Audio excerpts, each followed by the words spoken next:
Hey, What? time to paint. It's time to paint this. Yep. Bold strategy. What if I don't, but we say I did? What if you did? That just might work. Yeah, let's do that. Welcome to Tattoo Tabletop. My name is James, and today we are going to paint the new Seraphon-Saurus Warriors. These guys actually got a range refresh not that long ago, and it's arguably one of my favorites because they look fantastic. What's not to love? It's literally dinosaurs riding more dinosaurs. So I'm going to show you a nice, effective, speedily way to get them up onto the tabletop. And I know what you're thinking. How good are these going to look? Are these going to be, top tier? I try and make them look as nice as I can. I'm not Angel Heraldez. I am not Marco. You don't come to me for Golden Demon winning stuff. No! You come to me because you slacked off and you wasted your time. You came to me because you need to get this done. And by gosh darn it, we're going to get it done! So let's get into it. Alright, first things first is we primed our model with Chaos Black, but you can use any black primer that you want to. But we're going to use Slapchop. Why is that bottle upside down? Oh, you idiot. Alright, well, anyway, we're going to do Slapchop, but instead of using a white or a gray, what we're going to use is Wraithbone, because we actually want the color to be warmer for our Saurus Warriors. So, get a little tiny dry brush. I actually recommend using a round dry brush because you're not just trying to get the raised areas of the sections, you're supposed to try and get everything. This is going to be more of a heavy dry brush. Test it on your hand, and away we go. Just start covering it everywhere. Skin, scales, everything. I'm being particular to avoid the shield and the weapon and the armor plates because that realistically doesn't need that, but if you get the ropes, that is completely fine. So just dry brush until that thing is covered with some nice little gradients and darker sections.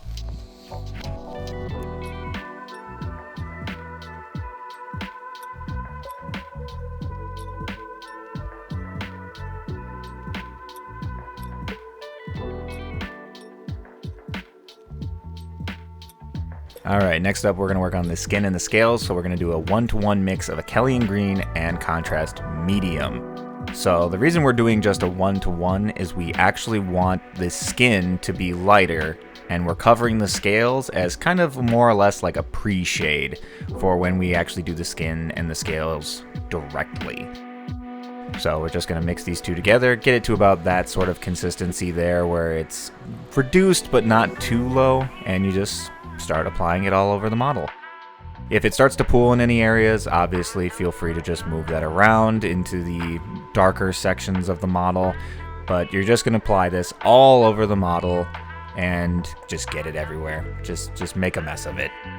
One thing I would recommend though is if you can, try and keep it off the areas that we want to keep black, like the shield or the armor panels on the legs, but everything else free game because we will cover it with a more opaque acrylic later anyway.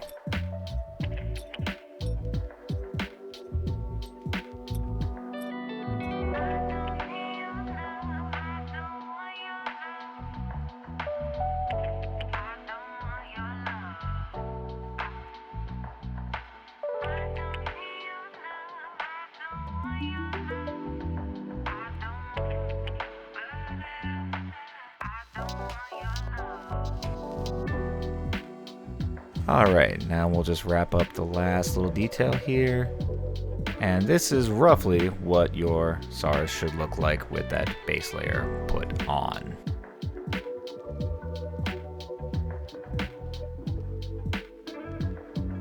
All right, and this is what your model should look like once that has dried. So if you look at it and it still looks moist, sorry for saying that word, then you're going to want to give it more time to dry. But for the next part, we're going to work on the belly, which is going to be a mix of Temple Guard Blue and Two Thin Coats Vampire Fang.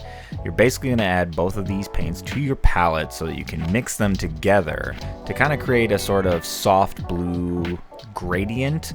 You're going to want to mix it to the certain point where it can blend nicely into the rest of the skin on the model. So you're just going to mix it together like this, get it to just that little nice sort of pale blue consistency, and then you're just going to start applying it real nice and easy on the chest. Now specifically, you're going to want to take a little bit of time with this. I know this is a speed paint, but you're going to want those folds in the skin on the chest to actually still have that little gap there so that you can create that sort of dynamic contrast look to it so that it draws the eye while still being very readable at a distance. So just take your time, work your way on the neck, the chest, and of course his ripped abs. If you're a Saurus, you work out.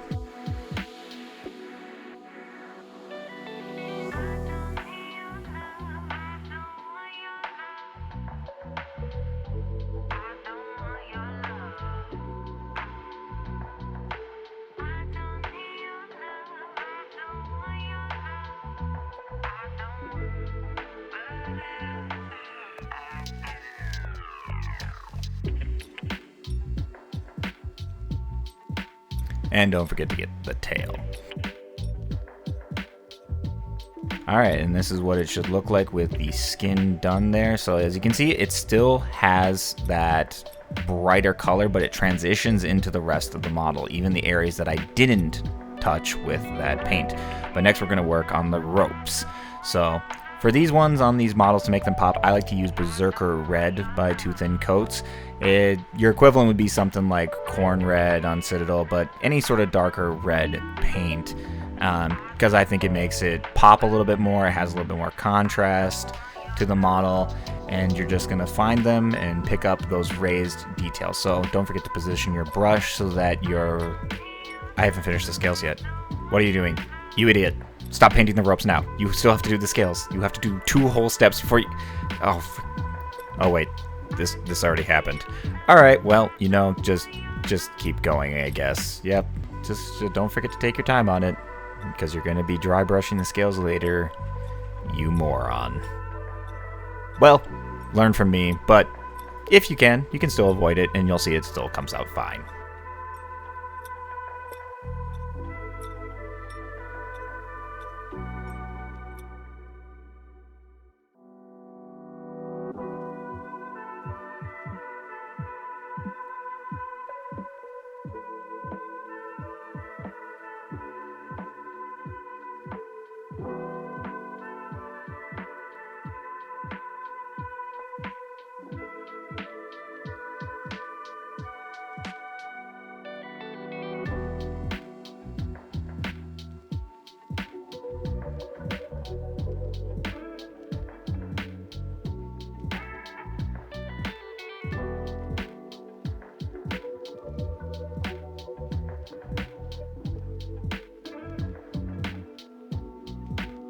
Alright, and that's roughly what your model should look like. Don't forget to look for any spots you may have missed, and don't forget the mouth, the tongue and stuff. That's also red. But that's what you should be looking at the end. But guess what's next? The scales. So we're going to go back with just pure Akhelian green to cover the scales, and realistically, if you would have done this in the proper sequential order, James, you would have just been able to cover all the scales, and then you could do the ropes. But no, here we are. So we're just going to take pure Akhelian green and just apply that all over the scales. So you're going to want to avoid the skin here, because this is the part that's actually creating that separation between the two, where the skin is going to be that lighter sort of color, and then you're going to have the darker color on the scales as well. And your slap chop method will give you nice texture to those scales as well, because fortunately these new models do all the work for you. They are fantastic.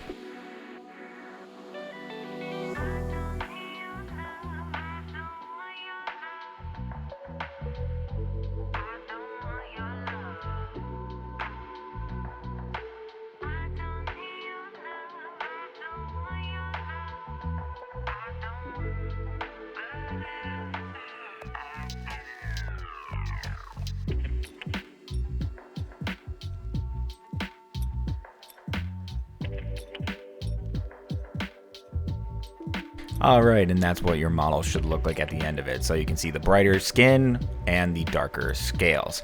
And guess what's next? Part 2 of the scales, Electric Boogaloo, where we dry brush them. So if you hadn't done the ropes during this part, you could just dry brush at your own whimsy, but we didn't, so we're gonna have to do it this way. So in this case, for your dry brush, I'd recommend actually using a flatter dry brush, because now versus before, we're actually trying to get the raised areas, and all this is doing is just popping up the texture on the scales. So you're just gonna do simple light brush strokes across all the scales, and you can kind of already see it's kind of transitioning up the scales a little bit, where they're darker, but we're picking up the edges so that it still reads that kind of blue. Otherwise it'll kind of come off as this darker green versus what we kind of want it to be, which is more in line with what they look like on the box.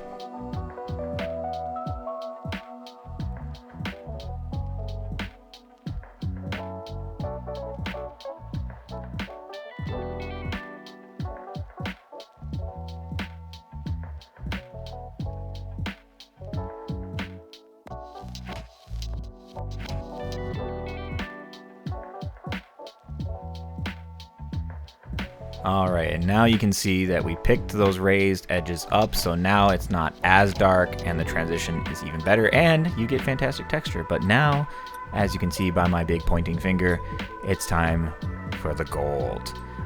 Now, this is the part that I would emphasize is the most important, because versus where you can just base coat and apply a wash, what I like to do on these models and a lot of my other models is I actually like to pick out the raised edges.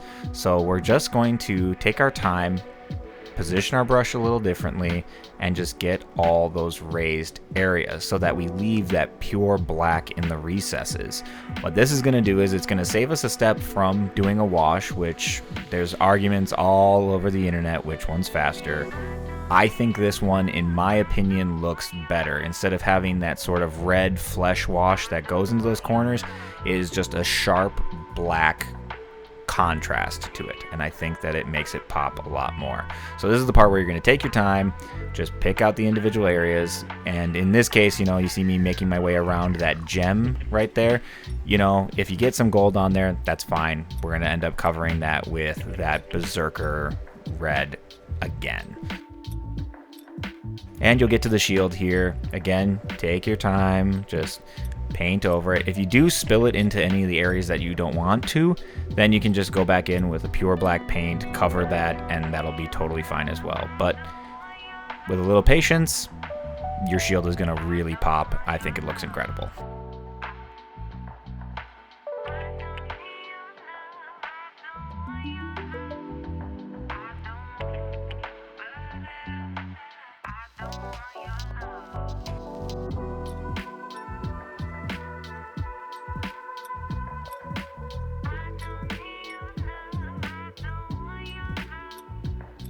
Alright, and that's what it will look like after it's complete, and you might notice the inside of the shield, and you might be wondering to yourself, did I do the inside of the shield? No, that is a waste of time and you will make mistakes. So, we're just going to go straight to the eyes. That's right, this is speed paint. This isn't professional paint, it's speed paint. So, we're going to take some Skulker Yellow from Too Thin Coats, and this is going to be the really fun part, where you take your tiniest brush, and you're just going to test it a few times just to make sure you got it. Clean off the tip. Oh, what was that? Get off. Anyway. All right. And then we're just going to get a little bit of that, and you're just going to rest your model so precisely and just dot the eye in there. Just double check, make sure it looks good, and then on to the other side. Your heart is probably beating at 120 beats per minute, and it's going nuts. But once you get these eyes done, that's all you need them for. There we go. Looking proper scary now. This could probably use a little bit more. Here we go. Just a little. Yep. Perfect. Alright, let's get a closer look at that. Look at him. Look at him. Oh, by the way, I used Vampire Fang for the teeth. And that is it. And here we have the full set of all 10 Saurus Warriors painted up in the same scheme. I absolutely adore these models. I think the new sculpts are absolutely incredible. And look at them. I managed to knock all these out in a pretty quick time. Solid day and a half. while getting that sort of quality across them.